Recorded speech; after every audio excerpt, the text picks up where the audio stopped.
A man shall be 45 minutes late to reach his office. If he walks from his house 4 kilometer per hour, he shall be 30 minutes early if he walks at 6 kilometre per hour. Find the distance between his house and the office. देखो,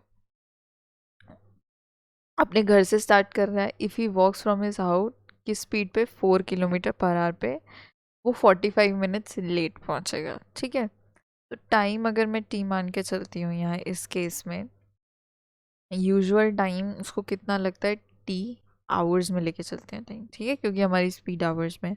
तो 45 minutes को भी hours में convert करेंगे. 45 60 करोगे, क्या आएगा आपका? 45 60, 5 9 ज़ा 45, 5 1 ज़ा 5, और ये हो गया 2, 3/4 आ गया. राइट, अब ये चीज़ आ गई आपके पास.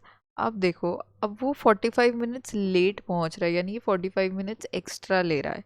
यानी कि 3 घंटे उसको यूजुअली जो लगते हैं पहुंचने में, वो प्लस 40, ये आपका हो गया प्लस 3/4.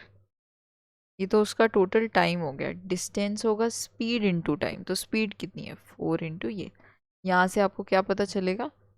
टोटल टाइम उसका ये हो गया और स्पीड उसकी ये हो गई. अब नेक्स्ट सिनेरियो में दे रखा है डिस्टेंस, देखो सेम रहेगा हर केस में. ठीक है, जो उसके ऑफिस से उसके बीच का डिस्टेंस है वो सेम ही रहेगा. यानी कि again that distance will be, अगर वो 6 किलोमीटर पर आवर की स्पीड से चल रहा है तो 6t प्लस 30/60 करेंगे, which will further give you 6 into T. यहाँ क्या बोला? अर्ली बोला तो माइनस होगा. ठीक है, -1/2. ये दोनों चीज़ें हो गई. अब ये दोनों चीज़ एक दूसरे के इक्वल होगी. राइट, इनको इक्वेट कर देते हैं. 4t+3 should be equal to, इसको सॉल्व करोगे, 6t-3.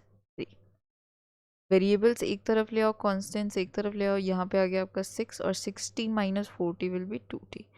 टी की वैल्यू बेसिकली आपकी क्या आ जाएगी? टी की वैल्यू आपकी आ जाएगी 3 आ जाएगी.